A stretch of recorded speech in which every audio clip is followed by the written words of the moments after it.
ছিল আমার এক কাকুর সাথে। সঙ্গত কারণে আমি তার নাম ও পরিচয় গোপন রাখছি। ঘটনাটি ঘটেছিল 2013 সালে ভারতের উত্তরাখণ্ডের কোনো একটি এলাকায়।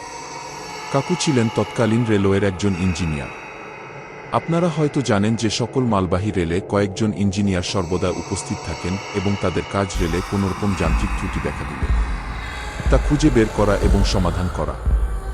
যেহেতু রেলগুলো হাজার হাজার মাইল পাড়ি দিত, তিনি রেলওয়েতে যুক্ত ছিলেন সেই 2000 সাল থেকে, তাই এটি তার জীবনের একটি অংশ হয়ে উঠেছিল।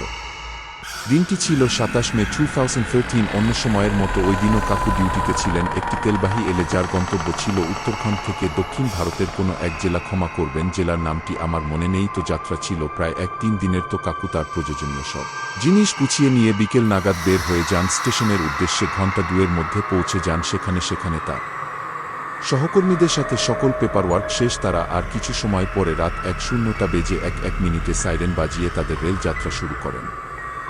অনেক পথঘাট, পাহাড়, জঙ্গলের বুক চিরে তারা চলছিলেন তাদের গন্তব্যের দিকে।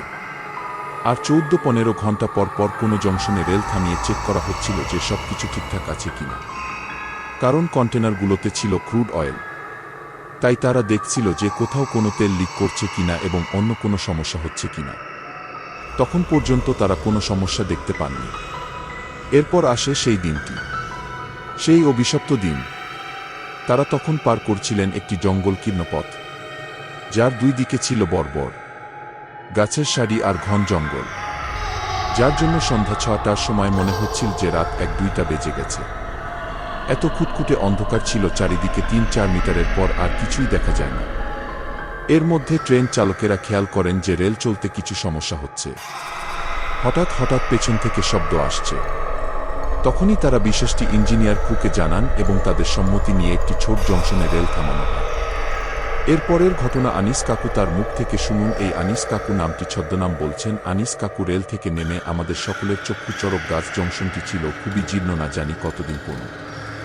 মানুষের পা পড়েনি এখানে। চারিদিকে অন্ধকার থাকার জন্য আমরা টর্চ বেরটা জ্বালিয়ে চারিদিকে তাকিয়ে দেখলাম যে প্ল্যাটফর্ম ফেটে গাছের শেকড় বের হয়ে গেছে।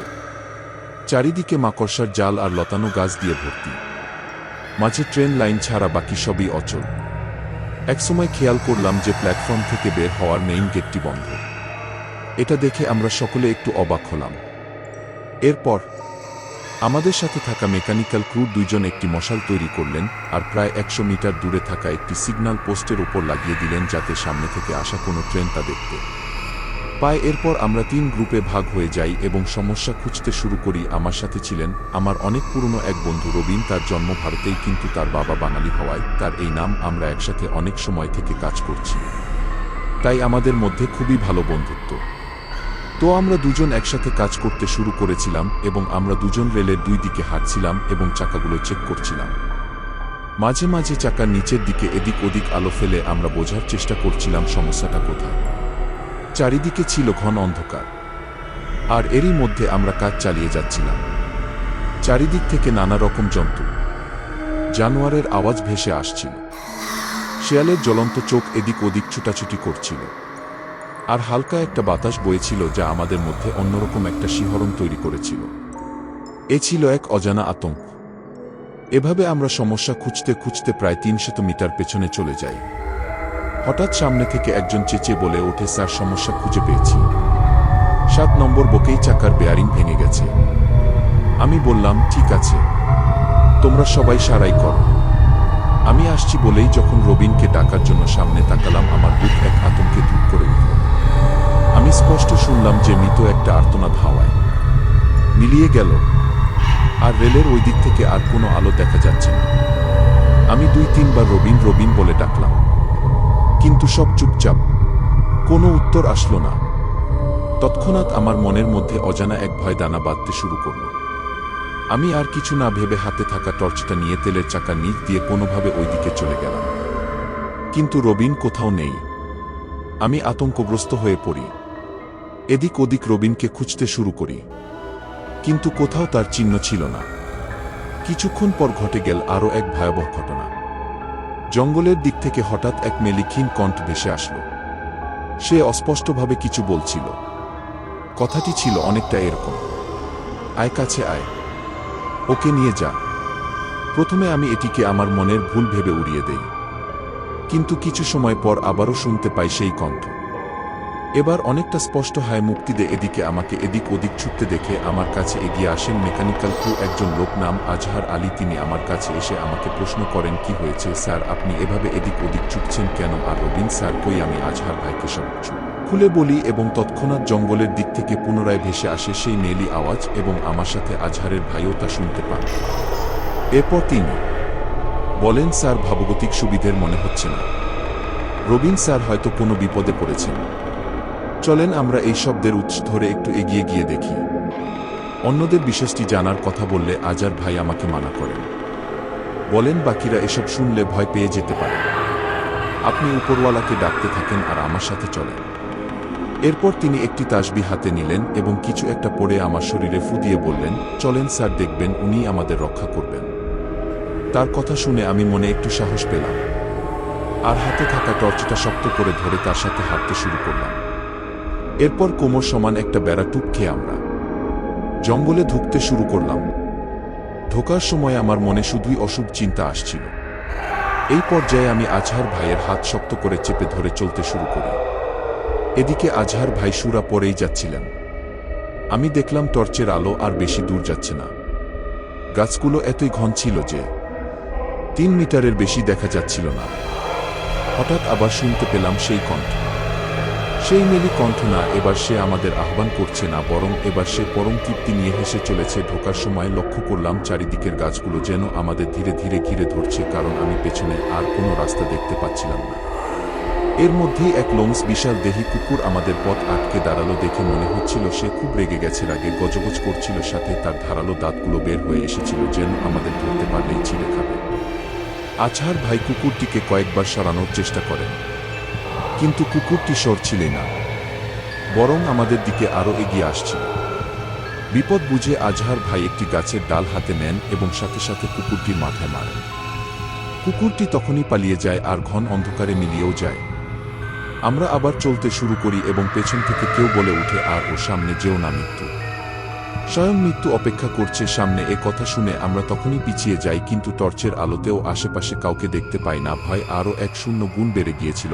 আরেকটু সামনে এগুতেই অন্ধকারের মধ্যে চোখে পড়ে একটি মন্দিরের মঠ এবং তার চূড়ার কিছু অংশ, কিন্তু দেখেই বোঝা যাচ্ছিল যে মন্দিরটি অনেক পুরনো, কারণ মঠের উপরের অনেক জায়গা ধসে গেছে। এরপর আমরা সেই মঠটিকে অনুসরণ করে সামনে এগিয়ে যেতে থাকি, কিন্তু আমাদের টর্চের আলো ক্রমশ কমে আসছিল। একসাথে দুজনের টর্চের আলো কমে যাওয়া আমাদের কাছে তখন স্বাভাবিক লাগছিল না। মনের মধ্যে যেন একটি দ্বন্দ্ব চলছিল। আমার মন বলছিল বন্ধুকে খুঁজতে সামনে এগিয়ে যেতে, কিন্তু আমার মস্তিষ্ক বলছিল আর সামনে না এগোতে। চারিদিক থেকে নানান রকমের আওয়াজ আসছিল। আমরা বুঝতে পারছিলাম এগুলো কোনো স্বাভাবিক আওয়াজ না। এক এক সময় মনে হচ্ছিল আমাদের চারপাশে দ্রুত কেউ যেন ঘুরছে, আবার কিছুক্ষণের মধ্যেই সব নিশ্চুপ হয়ে যাচ্ছে। আলো আধারির মাঝে আমরা ধীরে ধীরে পৌঁছে যাই সেই মন্দির প্রাঙ্গণে। বুঝতে আমাদের আর তখন বাকি ছিল না যে এটা কোনো সাধারণ মন্দির নয়। নদীটা খুব একটা বড় ছিল না, শুধু মঠটি ছিল অনেক উঁচু, কিন্তু এর প্রধান ফটকটি ছিল বন্ধ। এর উপর তাবিজ ও লাল কাপড়ে আচ্ছাদিত ছিল এবং এর সামনে আড়া করে রাখা ছিল একজোড়া ত্রিশূল, আর ফটকের উপরে ঝোলানো ছিল একটি মাথা। দেখে মনে হচ্ছিল পাঠার মাথা, কিন্তু সময়ের সাথে চামড়া পচে গিয়ে খুলি বের হয়ে গেছে। এসব দেখে আশার ভাই আমাকে বললেন, স্যার আমার কিন্তু এসব স্বাভাবিক লাগছে না। এবং আরও কেউ মেয়েলি কণ্ঠে বলল, কে মুক্ত করবি না। এবার আমরা খেয়াল করলাম যে আওয়াজটা অন্য কোথাও থেকে না, বরং আসছে সেই বন্ধ মন্দিরের ভেতর থেকে। আমরা আটকে উঠলাম এই ভেবে যে এতদিন থেকে বন্ধ মন্দির, সেখান থেকে আওয়াজ করবে কেউ কি এর ভেতরে বেঁচে থাকতে পারে। এরপরেই শুনলাম রবিনের আর্তনাদ সেই মন্দিরের ভেতর থেকে আসছে। এসব দেখে শুনে আমি কিছুতেই আর বিশ্বাস করতে পারছিলাম না। মেরুদণ্ড দিয়ে ভয়ের স্রোত বয়ে যাচ্ছিল অনবরত। সামনে কি হচ্ছে তা দেখার জন্য যেই না একটু পা বাড়াবো, আশার ভাই আমার হাত খপ করে ধরে বললেন, স্যার এখানে আমাদের সমূহ বিপদ, এখানে আর এক মুহূর্ত দাঁড়ানো উচিত হবে না। বলে আজার ভাই আমাকে নিয়ে যেইমাত্র পেছনে ফিরলেন, অমনি আমাদের হাতে থাকা টর্চগুলো দপ করে নিভে গেল। এতক্ষণ কম আলো থাকলেও চারিদিক কিছুটা দেখা যাচ্ছিল, ঠিক ঠাহর করা যাচ্ছিল অন্তত। কিন্তু এবার পুরোপুরি অন্ধকার, খুটখুটে অন্ধকার যাকে বলে। আমরা একে অপরের হাত ধরে সামনে এগোতে শুরু করতেই কোথা থেকে দমকা বাতাস দিয়ে আসলো।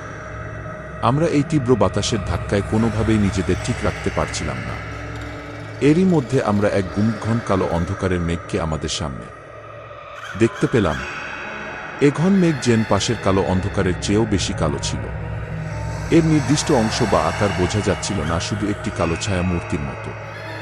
এসব দেখে আমার হাত পা ঠান্ডা হয়ে আসছিল। আজহার ভাইয়ের তসবিটা তিনি হাতে নিয়ে জোরে জোরে আজান দেয়া শুরু করলেন। এরপর আচমকা এক ব্যক্তির হাতে একটি ধারালো ছুরি দেখতে পাই। সেটা নিয়ে আমাদের উপর এসে আক্রমণ করে বসে। ঘন আধারের মাঝে হালকা এক ঝলক দেখেছিলাম লোকটিকে। পরনের ধুতি, বয়স ৯০ থেকে ৯২ এর কম নয়। এরপরও গায়ে এত শক্তি, আমরা দুইজন তার সাথে বেড়ে উঠছিলাম না। তার গায়ে অসংখ্য কাটা দাগ ছিল, তার গলায় কিছু মালা, কপালে সাদা ছায়ের ভাস। সে অনবরত একটি কথাই বলে যাচ্ছিল, মুক্ত করো, মুক্ত করো, আমার মেয়েকে মুক্ত করো। সে বারবার আমাদের ওই দরজা খুলতে বলছিল, আর দরজার ভেতর থেকেও রাগান্বিত বাণীর আওয়াজ আসছিল। মনে হচ্ছিল কেউ যেন রাগে গজগজ করছে। এরপর মন্দিরের ভেতর থেকে ভেসে এলো এক কান ফাটানো আর্তনাদ। আমাদের কান যেন ফেটে যাচ্ছিল। আজহার ভাই বারবার বলছিলেন, ইয়া আল্লাহ, আর সহ্য করা যায় না। এসবের মধ্যে আমরা একটু অন্যমন মনস্ক হতেই সেই বৃদ্ধ লোকটি তার হাতে থাকা সেই তীঘন ছুরিটা যার ভাইয়ের বুকে বসিয়ে দিন। ফিনকি দিয়ে তার বুক থেকে রক্ত পড়ছিল। যার ভাই আল্লাহর নাম নিয়ে মাটিতে লুটিয়ে পড়লেন। আর সেই লোকটি বিকট শব্দে অদ্ভুত এক হাসি হাসতে লাগল। এসব আর সহ্য হচ্ছিল না আমাদের। আমরা জ্ঞান হারালাম। এরপর চোখ খুলতেই দেখি সেই লোকটি মন্দিরের সিঁড়িতে বসে কিছু একটা করছে, আর আজহার ভাইকে উদ্দেশ্য করে ফু দিচ্ছে। তার পাশেই পড়েছিল আজহার ভাইয়ের নিথর দেহ। তীব্র কষ্ট আর যন্ত্রণায় বলে উঠলাম, হায় ঈশ্বর, কি দোষ ছিল এই সহজ সরল লোকটির, কেন তাকে এভাবে মরতে হলো? আমার কথা শেষ হওয়ার আগেই আমি দেখতে পেলাম আজহার ভাইয়ের শরীর কেমন যেন নড়ে উঠল। পরক্ষণেই উনি মাটিতে উঠে বসলেন আর পাশে পড়ে থাকা ছুরিটা তুলে নিয়ে নিজেই নিজেকে আঘাত করতে শুরু করলেন। উনাকে দেখে আমার মোটেই স্বাভাবিক লাগছিল না। উনার চোখে মুখে আলাদা রকমের এক রাগ লক্ষ্য করলাম আমি। চোখ যেন আগুনের মতো জ্বলছিল, শরীর থেকে উটকো গন্ধ আসছিল। এরপর সেই বৃদ্ধ লোকটি আজহার ভাইকে তার দিকে আহ্বান করতে থাকে, আর আজহার ভাইও তখন উঠে তার দিকে চলে যায়। এদিকে আমি একটুও নড়তে পারছিলাম না। আমার শরীর যেন অসাড় হয়ে আসছিল, হাত পায়ে কোনো জোর নেই। যার ভাইকে যে আমি আটকাবো তার কোনো শক্তি আমার মধ্যে অবশিষ্ট ছিল না। শুধু যা হচ্ছিল সব তাকিয়ে তাকিয়ে দেখছিলাম, আর বারবার সৃষ্টিকর্তাকে ডাকছিলাম যেন তিনি ঠিক করে দেন। এরপর দেখলাম আজহার ভাই লোকটির কাছ থেকে কিছু একটা নিয়ে সেই বন্ধ দরজার দিকে এগিয়ে যাচ্ছে। আমি চেষ্টা করছিলাম তাকে বলতে যে যাবেন না ভাই, যাবেন না, দয়া করে ওই দরজা খুলবেন না, কিন্তু মুখ কাজ করছিল না আমার। আর আশার ভাইও সেই দরজার কাছে গিয়ে ত্রিশূল চোরা সরালে, আর সাথে সাথেই শুরু হলো ভয়ানক ঝড় আর বৃষ্টি। বৃষ্টি পড়ার শব্দ এত তীব্র ছিল যে মনে হচ্ছিল আমার কানের কাছে কেউ যেন পটকা ফোটাচ্ছে। এই বৃষ্টির শব্দের মাঝেও আমি শুনছিলাম সেই বন্ধ মন্দির থেকে অনবরত হাসির আওয়াজ আসছে। সেই মহিলা একইভাবে বলছে, মুক্ত হব, কেউ বাঁচবে না, কেউ না, সবাইকে মারবে। এই ভদ্রপুর আবার শ্মশান হবে, সবার প্রতিশোধ নেব।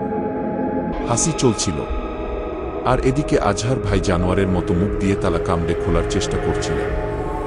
এক পর্যায়ে তিনি সেই তালা খুলতে সক্ষম হন, দরজা খুলে দেন। এরপর সেই দরজা দিয়ে অসংখ্য পোকামাকড় আরেকটি কালো অবয়ব বের হয়ে আসে। সে ছিল তীব্র ভয়ানক, 4 পেয়ে অবয়ব, মানুষ আকৃতির, কিন্তু তার পাগুলো পেছনের দিকে মোড়ানো ছিল, আর ভাঁজ করা হাতগুলো একই রকম। 4 হাত পা দিয়ে সে বের হয়ে আসলো সেই মন্দির থেকে। কি ভয়ানক আর বিটখুটে তার মুখ, কেউ যেন ইট দিয়ে থেতলে দিয়েছে। শরীরে নেই কোনো কাপড়, হাতও সারা শরীর থেকে পচা মাংস দেখা যাচ্ছে। তাকে দেখে সেই বৃদ্ধ লোকটি পরম উচ্ছ্বাসে ফেটে পড়ল। সে বলতে লাগল, এসেছিস মা, এসেছিস তুই, কত চোখ, কত বছর পর আজ তুই মুক্ত হলি। এই বলে তিনি অবয়বটির মাথায় হাত বুলিয়ে দিতে লাগলেন।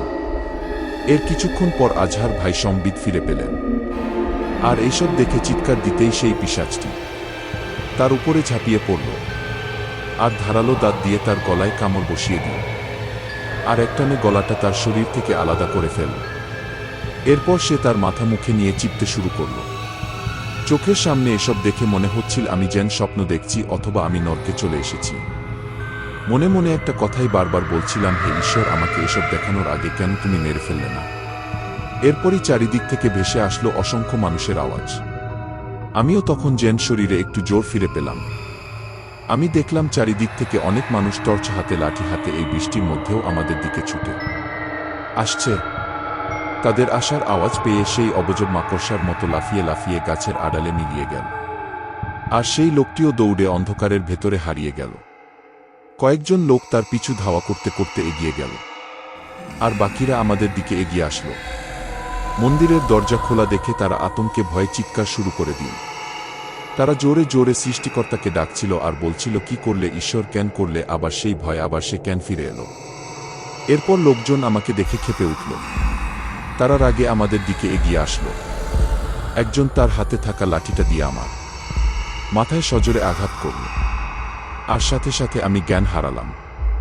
পরদিন যখন আমার চোখ খুলল, আমি মাথার উপর ঝলমলে রোদ দেখতে পেলাম, আর আমার চারিদিকে দাঁড়িয়ে আছে অনেক লোক। সাথে আমার দলের লোকজনকেও দেখতে পেলাম।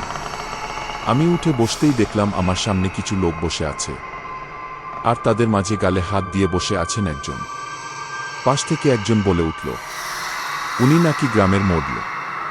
আমি তার সাথে কথা বলতে গেলে উনি আমাকে কথা বলার সুযোগ না দিয়েই বললেন, কেন করলেন এই কাজ? কি ক্ষতি করেছিলাম আমরা? আপনার ভিড়ের মধ্যে থেকে কেউ একজন বলে উঠল, মারো ওকে, মারো, যে আমাদের মরণ খুব খুলে দিয়েছে, তার বেঁচে থাকার কোনো অধিকার নেই। আমি সবাইকে শান্ত করার চেষ্টা করে বললাম, দেখুন, আমিও আপনাদের মতোই মানুষ, জেনে বুঝে অন্যের ক্ষতি হবে এমন ভুল আমি কোনোদিনই করব না। আমার কথা শুনে মোড়ল বললেন, তাহলে কেন খুললেন সেই দরজা? হ্যাঁ ঈশ্বর, কি অন্যায় করেছিলাম আমরা? কিছুক্ষণ চুপ থেকে তিনি আবার আমাকে উদ্দেশ্য করে বললেন, আপনি জানেন আপনি কি করেছেন? আপনি 1 নয় 5 2 বছরের পুরনো অভিশাপ আজ আপনার হাত ধরে আবার ফিরিয়ে নিয়ে এসেছেন। আবার এই ভদ্রপুর গ্রামের উপর সেই মৃত্যুর কালো ছায়া নেমে এসেছে। মোড়লের মুখ থেকে ভদ্রপুর নামটি শুনে আমার গতকাল রাতের সেই সব ঘটনা মনে পড়ে গেল। সেই পিশাচের মুখ থেকে শোনা নামটির কথা আমার মাথায় আঘাত করল। সেও ঠিক একই নাম বলেছিল। এরপর আমি মোড়লকে সব ঘটনা খুলে বললে উনি আমাকে রাগান্বিত স্বরে বলেন, যা অঘটন ঘটানোর আপনি ঘটিয়ে ফেলেছেন, আর শুনে আমার কোনো কাজ নেই। আমাদের এখন সামনে দিয়ে আসা এই বিপদ থেকে বাঁচার পথ খুঁজতে হবে। আপনারা চলে যান, আর এক মুহূর্ত আপনারা এখানে থাকবেন না, চলে যান। তার কথা শুনে আমরা ওইখানে আর দাঁড়াইনি, চলে আসি। কি ভাবছেন ঘটনা শেষ? না, সবে তো প্রথম পর্ব। এই বলে তিনি তার প্রথম পর্বের ইতি জেনেছেন, এবং তিনি বলেছেন আমি ঘটনাটি পড়েছি এই কারণ তিনি বলেছেন এই ঘটনাটি পড়া হলে দ্বিতীয় অংশ তিনি খুব দ্রুত আমাদের পাঠিয়ে দেবেন। তনয় আমাদের সাথে দ্বিতীয় পর্বটি শেয়ার করেন খুব দ্রুত, সেজন্য তনয়কে ধন্যবাদ জানাচ্ছি।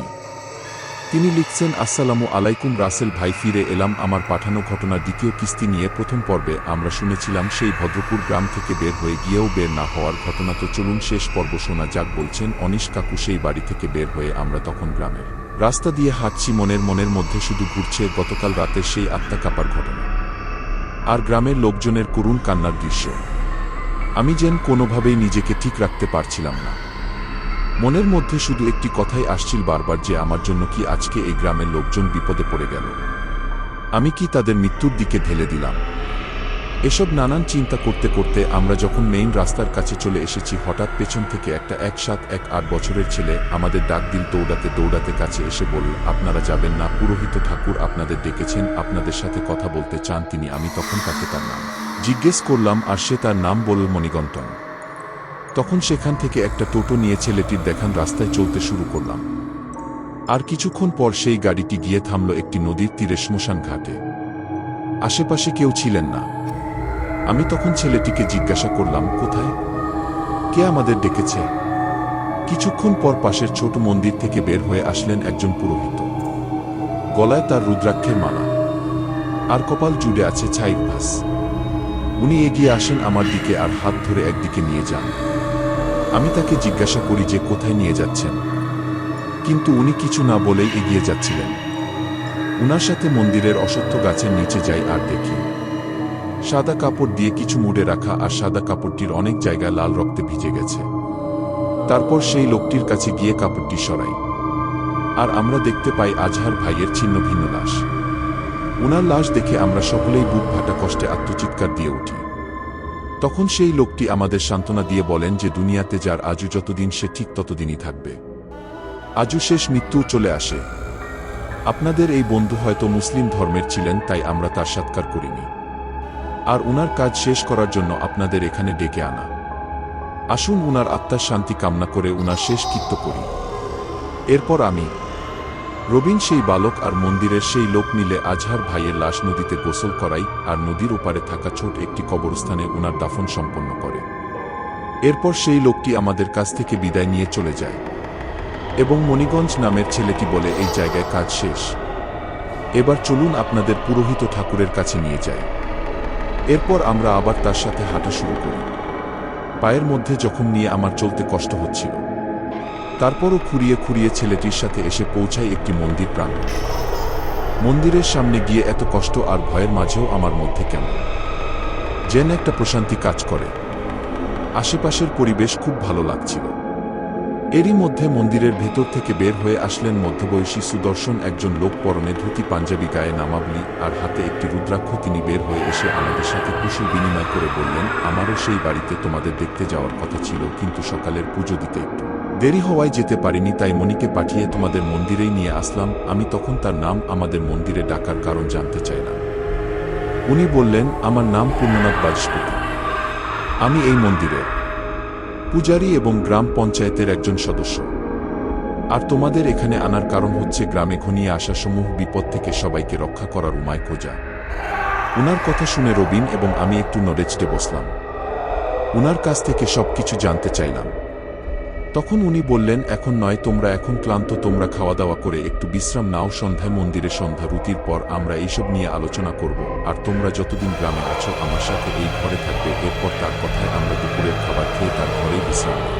বিকালে আমাদের ঘুম ভাঙ্গে ঘণ্টা আর কাসরের আওয়াজে বাইরে বের হয়ে দেখি মন্দিরের সন্ধ্যা আরতি শুরু হয়েছে, আর সেইখানে প্রচুর লোক সমাগম ঘটেছে। চারিদিক খুব সুন্দর ধূপের গন্ধে ভরে উঠেছে, আর সবাই হাত জোর করে দাঁড়িয়ে আছে। আমি বুঝতে পারছিলাম যে তারা মনে মনে এই বিপদ থেকে রক্ষা করার জন্য প্রার্থনা করছে। এর মধ্যে গ্রামের লোকজন আমাদের সেই মন্দির দেখে ভীষণ ক্ষুব্ধ হয়, আর আমাদের দিকে এগিয়ে আসতে থাকে। তখন পূর্ণনাথ বাবু মন্দির থেকে বের হয়ে আসেন এবং সবাইকে উদ্দেশ্য করে বলেন, কেউ ভুলেও এদের গায়ে হাত দেবে না, এরা আমার অতিথি। তার কথায় সেখানে উপস্থিত গ্রামের পঞ্চায়েত প্রধান সুশীধন ভাও বলেন, এদের জন্যই আজকে গ্রামের এত বড় বিপদ, আর আপনি এদের অতিথি বলছেন। তখন পূর্ণনাথ বাবু বললেন, এরা ইচ্ছা করে আমাদের গ্রামে বিপদ বয়ে আনেনি, আমাদের কপালে যা ছিল তাই হয়েছে, আর এরা নিজেরাই রাজি হয়েছে এই বিপদ থেকে রক্ষা পেতে আমাদের সাহায্য করার জন্য, তাই কেউ তাদের সাথে দুর্ব্যবহার করবে না। এরপর সকলেই তার কথায় শান্ত হয় এবং পূজার প্রসাদ নিয়ে একে একে বাড়ি চলে যায়। এরপর মন্দিরের ভেতর কিছু কাজ শেষ করে পূর্ণনাথ বাবু আমাদের নিয়ে মন্দিরের বারান্দায় বসেন। তারপর বলতে শুরু করেন, আজ গ্রামের উপর নতুন কোনো বিপদ আসেনি। ৭৮ বছরের পুরনো ইতিহাস নিজেই তার পুনরাবৃত্তি ঘটিয়েছে। তার কথার মধ্যেই 4 জন যুবক এসে আমাদের সাথেই মন্দিরের বারান্দায় বসে। বয়স তাদের 27 এর বেশি হবে না। তারা আমাদের পাশে চুপ করে বসে পূর্ণনাথ বাবুর কথা শুনতে থাকে। পূর্ণনাথ বাবু বলছেন, আজ থেকে 100 বা 120 বছর আগে এই গ্রামের অনেকেই নাকি সঞ্জীবনীকরণ জাদু জানতেন, যার দ্বারা মৃত মানুষকে পুনর্জীবিত করা সম্ভব ছিল।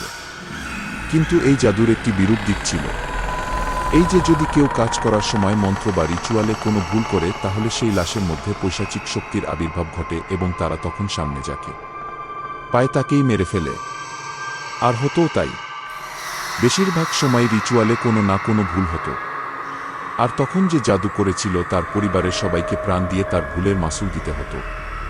খুব কম লোক ছিলেন যারা এই কাজ সঠিকভাবে করতে পারতেন, কিন্তু বেশিরভাগ সময় ভুল হওয়ার কারণে আস্তে আস্তে অনেক মানুষ এই জাদুটোনার বিরোধিতা শুরু করে এবং এইসব বন্ধ করার জন্য আন্দোলন চালায়।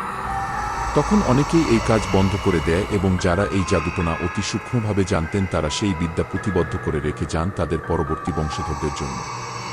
এমনি একজন ছিলেন আচার্য শঙ্করেশ্বর অঘোরা সবাই বলেন উনি নাকি এসব জাদুবিদ্যা সব থেকে ভালোভাবে প্রয়োগ করতে পারতেন, আর প্রায় ১১০ বছর আগে উনি একটি পুঁথিতে সবকিছু লিখে রেখে যান, আর প্রায় ৮০ বছর পূর্বে তার সেই পুঁথিটি হাতে পায় তারই এক বংশধর নাম রুদ্রাত অঘোরা। একে তোমরা খুব ভালোভাবেই চেনো হে, সেই ৯০-৯২ বছর বয়সী সেই বৃদ্ধ লোক যাকে তোমরা বনের গহিনী মন্দিরের প্রাঙ্গণে দেখেছিলে। পুরনাথ বাবুর কথা শুনে তখন আমরা অবাক হয়ে যাই এবং অতীতের সাথে বাস্তবের মিল পেতে শুরু করি। পুত্রনাথ বাবু বলেন রুদ্রনাথ ছোটবেলা থেকেই অনেক ধূর্ত প্রকৃতির একজন মানুষ ছিল। যে কোনো কাজ সে খুব চালাকির সাথে করতে পারত এবং তার কোনো প্রমাণও সে রাখত না, কিন্তু অন্যদিকে সে ছিল অত্যন্ত ভালো একজন ছাত্র। পাঠশালার শিক্ষকও মাঝে মাঝে তার জ্ঞানের পরিধির কাছে হার মানতেন। ২৬ বছর বয়সে সে বিয়ে করে এবং ৩ বছর পর তার ঘর আলো করে আসে ফুটফুটে এক কন্যা সন্তান। সবকিছু নিয়ে ভালোই চলছিল তার সংসার। গ্রীষ্মের কোনো এক সকালে সে তার ঘর মেরামত করার সময় মাটি খুঁড়তে গিয়ে মাটির নিচ থেকে একটি ছোট বাক্স খুঁজে পায়। বাক্সটি খুলে দেখতে পায় তার পূর্বপুরুষের রেখে যাওয়া সেই পুঁথি। ভালো হওয়ার কারণে খুব তাড়াতাড়ি রুদ্রনাথ পুঁথির সকল বিদ্যা শিখে যায় এবং মানুষের উপর প্রয়োগ করার সিদ্ধান্ত নেয়। এ কাজের জন্য কোনো এক রাতে সে নদীর ওপারে ছোট কবরস্থান থেকে সদ্য কবর দেয়া একজন পুরুষের লাশ উঠিয়ে নিয়ে আসে এবং পরবর্তী রাত থেকে শুরু হয় রিচুয়াল। শুরুতে সবকিছু ঠিকভাবে চললেও শেষ মুহূর্তে গিয়ে ঘুমের ঘোরে সে কিছু ভুল করে বসে এবং তখন পুনর্জীবিত হওয়ার বদলে সেই লাশটি পরিণত হয় এক রক্তপিপাসুক পিশাচে এবং তৎক্ষণাৎ রুদ্রের স্ত্রীকে হত্যা করে সেই পিশাচ আর ঘরের বাইরে চলে যায় এবং গ্রামের আরও অনেক লোকদের সেই রাতেই নৃশংসভাবে হত্যা করে। পরের দিন আমার বাবা, যিনি এই মন্দিরের তৎকালীন পুরোহিত ছিলেন, তিনি তার কসমা মমতা বলে সেই পিশাচকে আটকাতে সমর্থ হন এবং এও জানতে পারেন যে কিভাবে এই পিশাচের আগমন ঘটেছে এই গ্রামে। তার কাছ থেকে সবকিছু জানার পর তিনি অগ্নিশর্মা হয়ে রুদ্রনাথের বাড়িতে যান এবং লাঠি দিয়ে তাকে তীব্রভাবে আঘাত করতে থাকেন এবং তাকে আধমরা করে ফেলেন। এরপর তাকে নিয়ে গ্রামের বাইরের সীমানায় ফেলে দেয়া হয় এবং তার ঘরে আগুন লাগিয়ে দিয়ে সবাই চলে যায়। কিন্তু সেই সময় সেই ঘরে রুদ্রনাথের মেয়ে ছিল। সে ওই আগুনে দগ্ধ হয়ে মারা যায়। রাতে রুদ্রনাথ মেয়েকে নিতে অনেক কষ্টে হামাগুড়ি দিয়ে আর গড়িয়ে গড়িয়ে তার বাড়ির কাছে আসে এবং দেখতে পায় তার বাড়ির অবস্থা। এরপর সে বাড়ির ভেতরে ঢুকে তার মেয়ের আত্মপোড়া লাশ দেখতে পায়। এই দৃশ্য দেখে সে কান্নায় ভেঙে পড়ে এবং গ্রামের সকলের উপরে তীব্র ক্ষোভ তৈরি হয়। এরপর সে তার মেয়ের লাশ নিয়ে উত্তরের সেই জঙ্গলের ভেতরে পুরাতন মন্দিরে চলে যায় এবং সেখানে গিয়ে সেই রাতে শয়তানের পূজা করে এবং শয়তানকে সাক্ষী রেখে সে প্রতিজ্ঞা করে যে গ্রামের সবাইকে সে তার মেয়ের চেয়ে ১০০ গুণ বেশি কষ্ট দিয়ে মারবে। তখন সে সেই জায়গায় পুঁথিগত মানে তার পূর্বপুরুষের পুঁথিতে যেভাবে উল্লেখ আছে সেইভাবে একটি বৃত্ত আঁকে এবং তার ভেতর তার মেয়েকে শুইয়ে দিয়ে বইয়ের সমস্ত মন্ত্র উল্টোভাবে পড়তে শুরু করে এবং এক পর্যায়ে তার মন্ত্রে সাড়া দেয় স্বয়ং শয়তান। সে রুদ্রনাথের মেয়েকে পরিণত করে প্রলোভনকারী এক পিশাচিনীতে, আর পরের দিন থেকেই গ্রামের উপর নেমে আসে সেই অভিশাপ আর মৃত্যুর খেলা। গ্রামে একের পর এক লোক মরতে থাকে নৃশংসভাবে। কারো হাত নেই, কারো পা নেই, কারো মাথা নেই, শরীর থেকে আলাদা করা। এভাবেই গ্রামের এদিক সেদিক পড়ে আছে বহু লোকের লাশ। শুরুতে গ্রামের লোক ভেবেছিল যে এটা কোনো হিংস্র পশুর গাছ, কিন্তু কিছুদিন পর তারা আসল ঘটনা জানতে পারে। গ্রামের কিছু যুবক মধু সংগ্রহ করতে উত্তরের বনের মধ্যে ঢোকে এবং সেই পরিত্যক্ত মন্দিরে দেখতে পায় রুদ্রনাথকে। একটি বাচ্চার মাথা বৃত্তের মধ্যে রেখে কারো পূজা করছিল সে। তখন সেই যুবকেরা বুঝতে পারে যে গ্রামের এই মৃত্যু মিছিলের পেছনের আসল রহস্য এই রুদ্রনাথ অঘোরা। তখন তারা গ্রামের দিকে ছুট লাগায় সবাইকে ডেকে নিয়ে আসার জন্য, কিন্তু পথিমধ্যে তাদের উপর হঠাৎ আক্রমণ করে সেই পিশাচিনী টেনে চিড়ে ফেলে তাদের মাথা ঘাট কামড় দিয়ে রক্তপান করতে থাকে। তাদের মধ্যে একজন কোনোভাবে বেঁচে ফিরতে পারে, যদিও তার একটি হাত সেই পিশাচিনী ছিঁড়ে ফেলেছিল। সে গ্রামে এসে সবাইকে ঘটনা বলে ওই দিন রাতেই সবাই দলবল আর হাতে মশাল নিয়ে ঢুকে সেই বনের ভেতরে, আর মন্দিরের কাছাকাছি গিয়েই দেখতে পায় রুদ্রনাথের রুদ্র মূর্তি সারা শরীরে ছাইভস মেখে সে নাচছে। সাধারণ কোনো নাচ নয়, মনে হচ্ছিল যেন তার নাচের সাথে সমগ্র আকাশ বাতাস প্রকম্পিত হচ্ছে।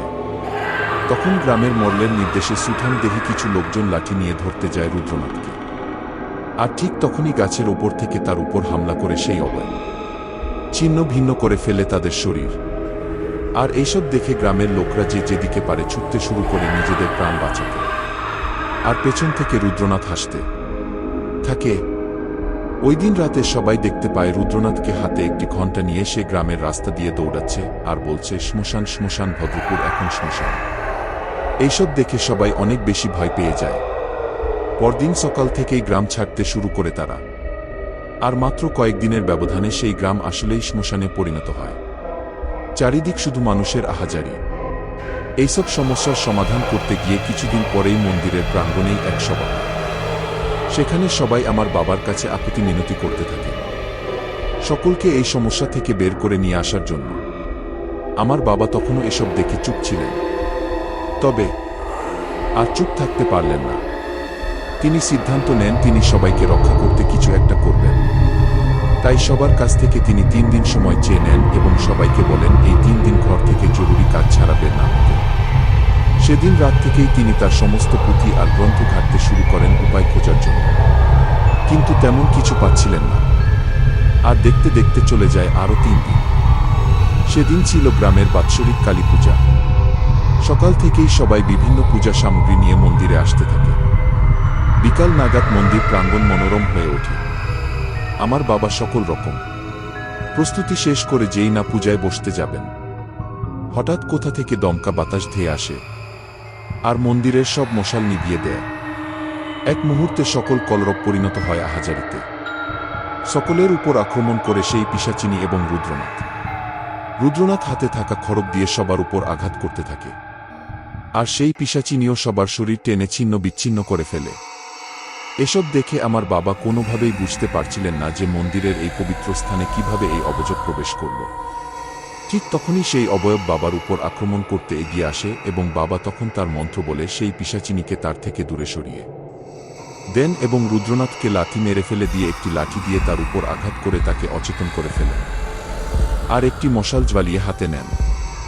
মশালের আগুন দেখে সেই পিশাচিনী ভয়ে সেই জায়গা থেকে পালায়। পরের দিন সবার সামনে রুদ্রনাথকে বেঁধে বেদম আঘাত করা হয়, কিন্তু সে কোনো কথাই মুখ থেকে বের করে না। উল্টো হাসতে থাকে আর বলতে থাকে যে কেউ বাঁচবে না, আজ নয়তো কাল সবাই মরবে। তখন মোডলের নির্দেশে তাকে নিয়ে গিয়ে একটি ঘরে বন্ধ করে রাখা হয়।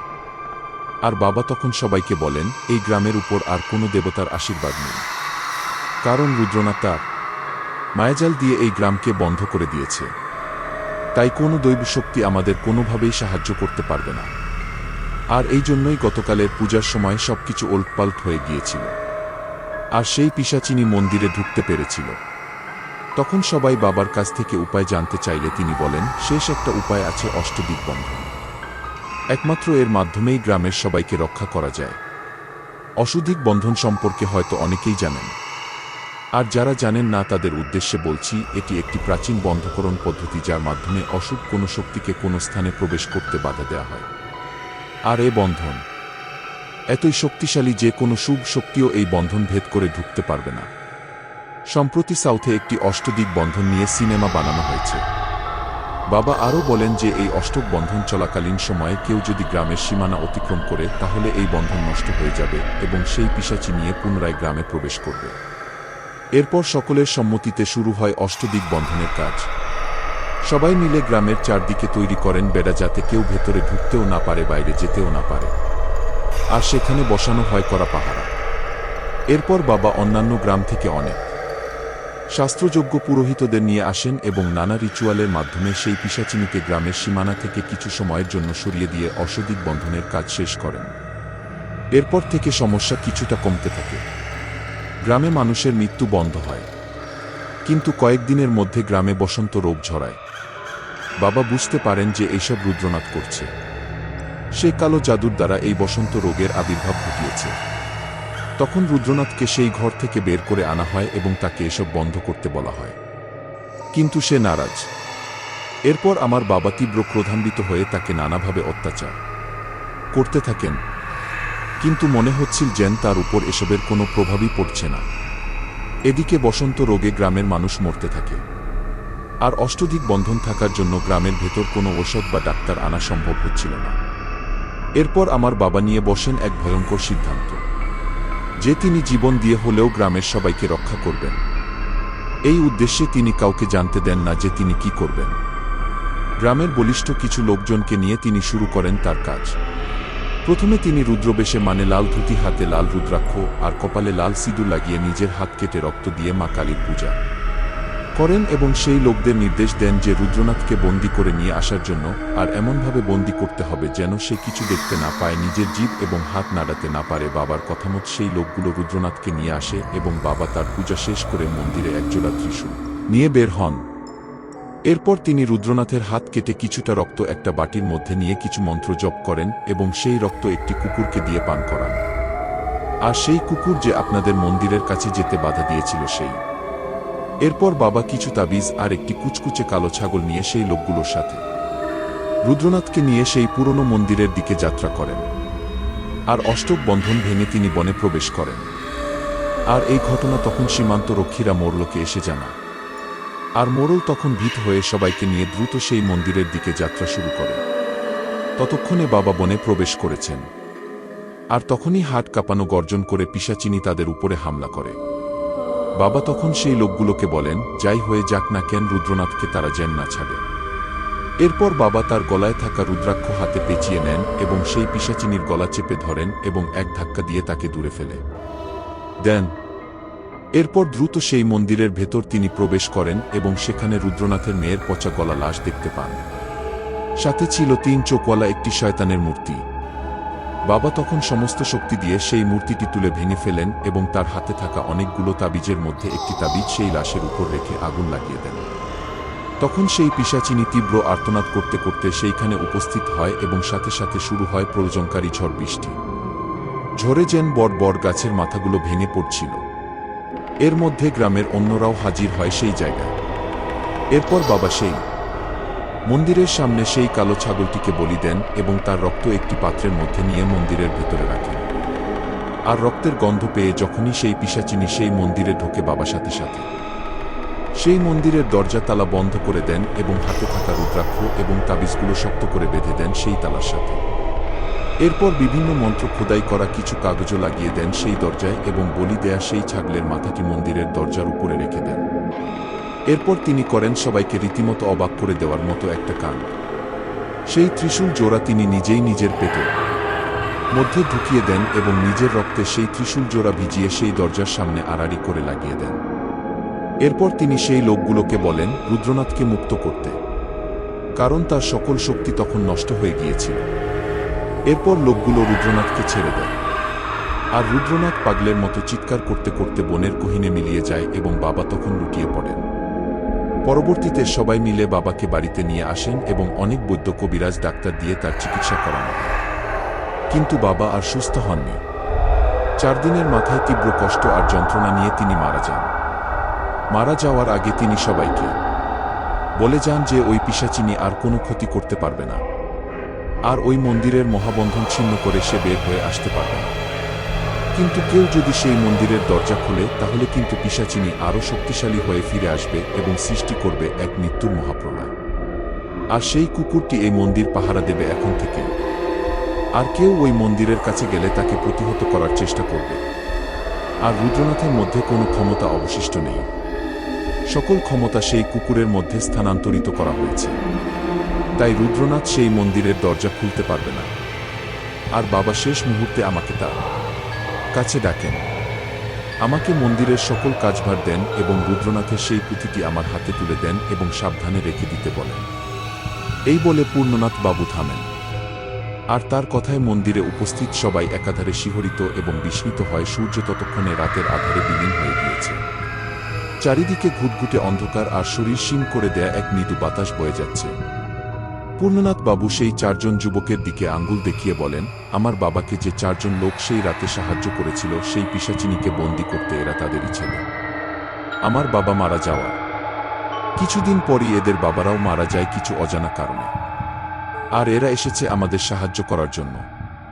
আমি তখন পূর্ণনাথ বাবুকে বললাম যে এখন তাহলে আমাদের কি করণীয়? পূর্ণনাথ বাবু আমাদের কিছু বলতে যাবেন। হঠাৎ একটি ঘণ্টার শব্দ আমাদের কানে ভেসে এলো।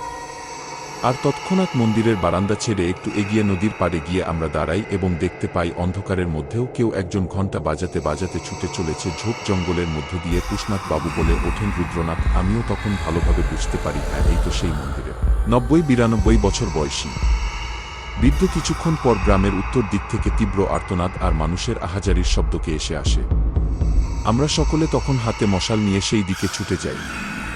গিয়ে দেখি এক ভয়ানক দৃশ্য। সেই পিশাচিনী গ্রামের ৫-৬ জন লোককে আক্রমণ করেছে। কি করুণ দৃশ্য! এরপর পূর্ণনাথ বাবু তখনই গ্রামের পঞ্চায়েত প্রধান সহ সকলকে ডেকে পাঠান এবং একটি আলোচনা সভা করেন। সভায় ঠিক করা হয় যে গ্রামের কেউ সন্ধ্যার পরে বাইরে যাবে না। ২-৩টি পরিবার এক জায়গায় থাকবে। তাতে করে তাদের মধ্যে সাহস সঞ্চিত হবে এবং রাতে যদি কারো বাইরে যাওয়ার দরকার হয় তাহলে ৩-৪ জন মিলে একসাথে মশাল জ্বালিয়ে বাইরে বের হবে। তাদের এই সিদ্ধান্ত সবাই মেনে নেয়। এরপর আমি রবিন এবং পূর্ণনাথ বাবু মন্দিরে ফিরে আসি এবং রাতের খাওয়া শেষ করে ঘরে বসে কথা বলতে থাকি। তখন পূর্ণনাথ বাবু হঠাৎ উঠে যান এবং কিছুক্ষণ পর হাতে করে একটি লাল কাপড়, সেই কাপড়টিতে মোড়ানো কিছু একটা নিয়ে আসেন। এরপর সেই কাপড় সরিয়ে বের করেন সেই পুনর্জীবিতকরণ মন্ত্র সম্বলিত পুঁথিটি। আমাদের বলেন, আমি খুব সাবধানতার সাথে পুঁথিটি লুকিয়ে রেখেছিলাম। আমার বাবা এটি আমার হাতে তুলে দিয়েছিলেন যেন এটি কারো হাতে না পড়ে, কিন্তু ভাবিনি যে কখনো এই পুঁথিটি আমাকে বের করতে হবে। হয়তো সবই ভাগ্যের খেলা। আগামী ৯ দিন, তারপর পূর্ণ অমাবস্যা এবং মন্দিরের বাৎসরিক কালী পূজা। তো কাল থেকেই আমাদের পূজার প্রস্তুতি আমরা শুরু করব এবং সেই পুজোর রাতে এই গ্রামকে আমরা সেই পিশাচিনা অভিশাপ থেকে মুক্ত করব। ওই দিন রাতের মতো আমরা সকলে ঘুমিয়ে যাই। সকাল থেকে শুরু হয় আমাদের পূজা প্রস্তুতি। যেহেতু আমার পায়ে আঘাত লেগেছিল তাই আমি বেশি দৌড়াদৌড়ি করিনি। মণি আর আমি মিলে মন্দিরের বারান্দায় বসে মন্দির সাজানোর জন্য বিভিন্ন কালারের কাগজ কাটছিলাম এবং রবিন সেই ৪ যুবককে নিয়ে নদীর পাড়ে বাঁশঝাড় থেকে বাঁশ কেটে নিয়ে এসে মন্দিরের সামনে সকলের বসার জন্য প্যান্ডেল তৈরি করছিল এবং পূর্ণনাথ বাবু পূজার সকল তদারকি করছিলেন। কিছুক্ষণ পর হঠাৎ সবার চোখের আড়ালে পূর্ণনাথ বাবু আমাকে মন্দিরের পেছনে নিয়ে যান এবং আমার হাতে একটি ছোট পুঁটলি দিয়ে বলেন সেটি খুব সাবধানে আমার কাছে রেখে দিতে এবং কোনোভাবেই তা আমার কাছ থেকে আলাদা না করতে। এরপর আমি তাকে জিজ্ঞাসা করি যে সবার সামনে কেন তিনি এটা আমাকে দিলেন না। তখন পূর্ণনাথ বাবু রহস্যজনক একটা হাসি দিয়ে বলেন, হনিশ, আশেপাশের অনেক চোখ আমাদের উপরে নজর রাখছে, তাই আমাদের সর্বদাই সাবধানে থাকতে হবে। আশেপাশে সবাইকে সবসময় বিশ্বাস করা যাবে না। কথাটি বলেই পূর্ণনাথ বাবু দ্রুত মন্দিরের সামনের দিকে চলে যান এবং আমাকে বলেন আমি যেন কিছু সময় পর অন্যদিক দিয়ে মন্দিরের সামনে চলে যাই। তো তার কথামতো আমি তাই করি। কাউকে কিছু বুঝতে দেই না এবং আমি এরপরও যখন মন্দিরের সামনে যেতে থাকি পথে আমি আমার পেছনে কারো উপস্থিতি টের পাই। কেউ যেন আমার পেছনে আছে, আমাকে গোপনে ফলো করছে। আমি দ্রুত পেছনে তাকাতেই দেখি মন্দিরের দেয়ালের পাশ থেকে একটি ছায়ামূর্তি দ্রুত সরে গেল। আর তখন পূর্ণনাথ বাবুর কথাটা আমি কিছুটা আন্দাজ করতে পারলাম যে উনি হয়তো আগেই বুঝতে পেরেছিলেন কেউ আমাদের কাজকর্মের উপরে নজর রাখছে। তখন সেই পুঁটলিটা সাবধানে আমার পকেটের মধ্যে রেখে আমি মন্দিরের সামনে চলে আসি এবং মণির সাথে বসে পুনরায় কাজ করতে থাকি। সেদিন বিকেলবেলায় আমি মণিকে নিয়ে আশেপাশে একটু ঘুরতে বের হই। সন্ধ্যা হওয়ার আগে মন্দিরে ফিরে আসি এবং দেখি যে মন্দিরে 2টি যজ্ঞ কুণ্ডলী তৈরি করা হয়েছে। এটা দেখে মণি পূর্ণনাথ বাবুকে জিজ্ঞাসা করেন যে কর্তা প্রতিবার পুজোর সময় তো একটি কুণ্ডলী তৈরি করা হয়, তাহলে এবার 2টি কেন? উত্তরে পূর্ণনাথ বাবু বলেন, গ্রামের মঙ্গল কামনায় এবার বিশেষ যজ্ঞ হবে, তাই এবার একটির বদলে 2টি কুণ্ডলী। তো দেখতে দেখতে চলে যায় পুজোর দিন। ততদিন পর্যন্ত সবাই পূর্ণনাথ বাবুর কথামতো একসাথে ছিল। 3-4টি করে পরিবার একসাথে, তাই সেই পর্যন্ত পিশাচিনী কাউকে মারতে পারেনি। পুজোর দিন সকাল থেকেই চারিদিকে হই হই রব। সবাই নানান রকম সামগ্রী নিয়ে আসছিল পুজোর অর্পণ করতে। এত কিছুর মধ্যেও আমি হঠাৎ পূর্ণনাথ বাবুর দিকে খেয়াল করলাম। দেখলাম উনি অনেকটা গম্ভীর হয়ে আছেন। আমি তার কাছে গিয়ে তার গাম্ভীর্যের কারণ জানতে চাইলে উনি বলেন, আজকে আমার একটি বড় পরীক্ষা, জানি না কপালে কি লেখা আছে। এইসব ভেবেই আমি একটু চিন্তিত, যদিও আমি জানতাম না যে উনি কিসের পরীক্ষার কথা বলছেন। তাও তাকে সাহস দিয়ে বললাম, চিন্তা করবেন না, ভগবান আপনার মতো লোককে সাহায্য করবে না তো কাকে সাহায্য করবে? আপনি আস্থা রাখুন। আমার কথায় উনি মুচকি হাসলেন এবং আমার কাঁধে হাত রেখে ঘরে চলে গেলেন। রাত 1-1টায় পুজো শুরু হবে। তখন বাজে রাত 8টা। হঠাৎ 5-6 জন সাধুবেশী লোক মন্দিরে উপস্থিত হলেন। উনাদের কেউ চিনতেন না, তাই সবাই একটু দ্বিধাগ্রস্ত হয়ে পড়লেন নিজেদের মধ্যে এবং তারা কথা বলা শুরু করলেন। মধ্যে পূর্ণনাথ বাবু তার পুজোর বেশে ঘর থেকে বের হয়ে আসলেন এবং সবাইকে উদ্দেশ্য করে বললেন, কেউ কোনো চিন্তা করবেন না।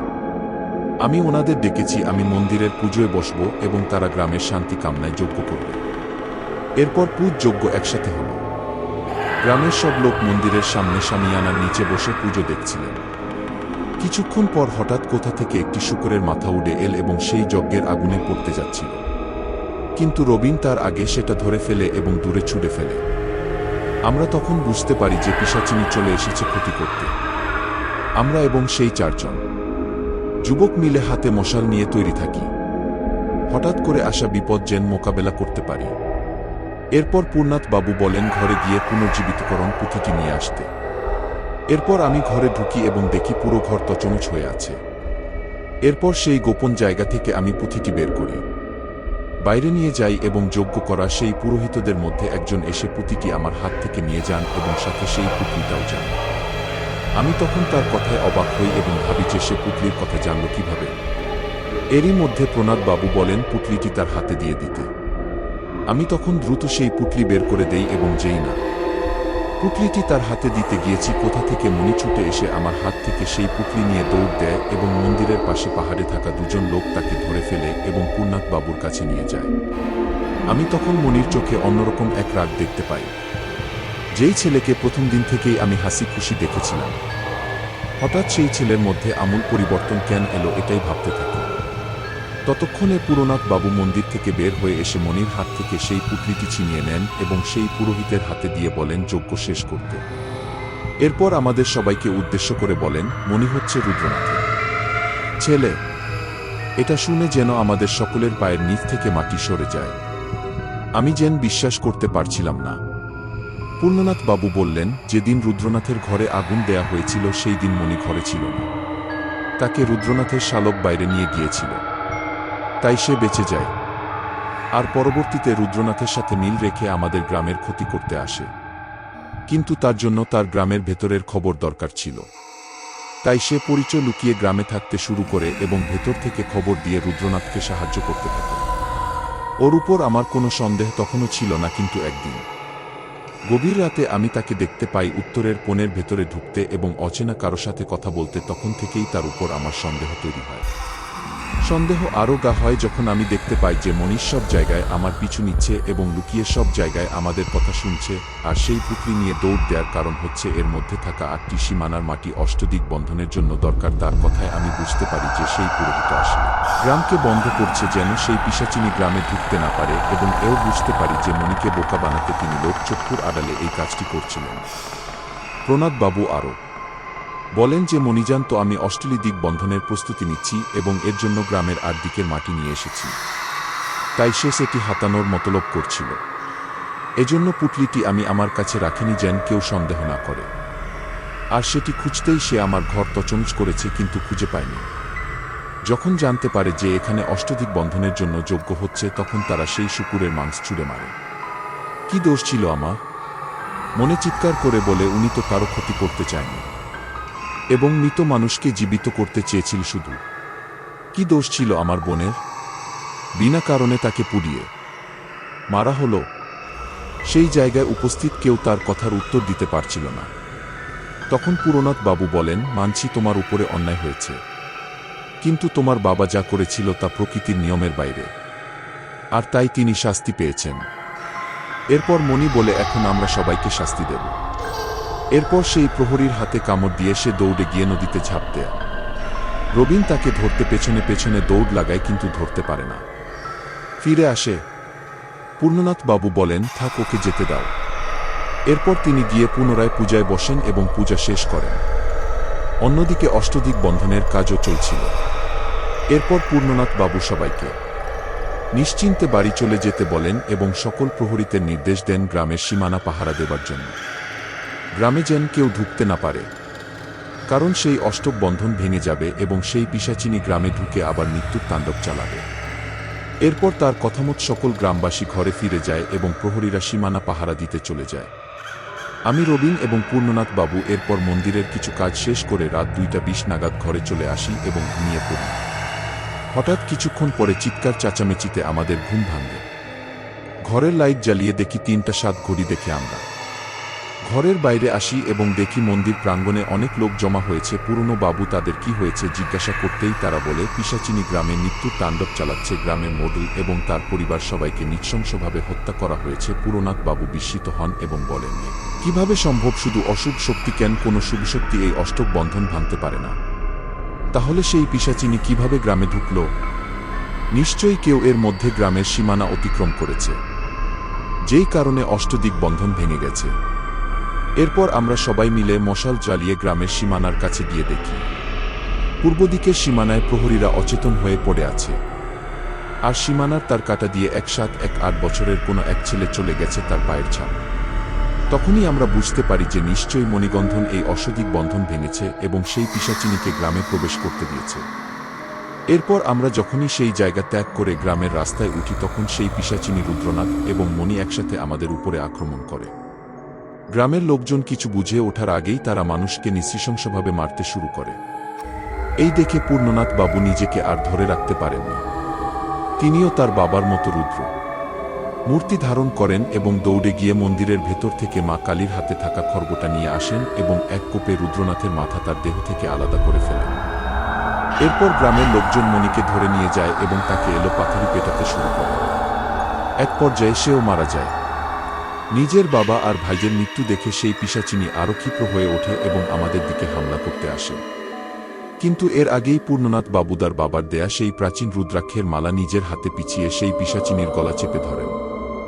এরপর সেই অবস্থাতেই তিনি পিশাচিনীকে নিয়ে উত্তরে সেই পুরনো মন্দিরের দিকে যেতে থাকেন এবং সেই যুবকদের বলেন, নদীর পাড়ের শ্মশানের, অর্থাৎ সেই শ্মশানে একটা অশ্বত্থ গাছ আছে, তার একটি বট ডাল কেটে নিয়ে আসতে। এরপর তিনি মন্দিরের বারান্দায় বসেন এবং রুদ্রাক্ষের মালা হাতে জোরে জোরে মন্ত্র পাঠ করতে থাকেন। তার নাক কান দিয়ে অনবরত রক্ত ঝরছে। এরপর পূর্ণনাথ বাবু তার কাছ থেকে বের করেন পুনর্জীবিতকরণ পুঁতিটি এবং তাতে আগুন লাগিয়ে দেন। এরপর সেই অশ্বত্থ গাছের ডালেও আগুন জ্বালিয়ে দেন। তারপর তিনি মন্দিরের দরজা বন্ধ করে দেন। এরপর মন্দিরের ভেতর থেকে ভেসে আসা সেই পিশাচিনীর নিদারুণ আর্তচিৎকার।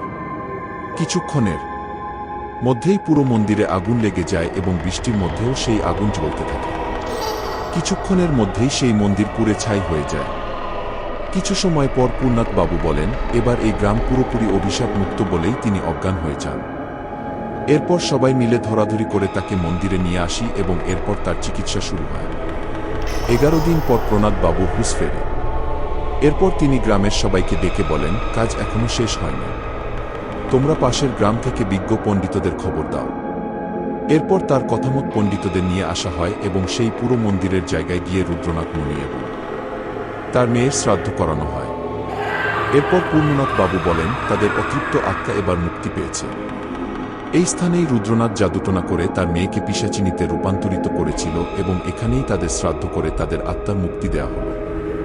এই স্থান এখন পবিত্র, আর এখন এই মন্দিরের জায়গায় নতুনভাবে নির্মিত হবে মহাকালের মন্দির, যার কৃপায় আমরা বেঁচে গিয়েছি।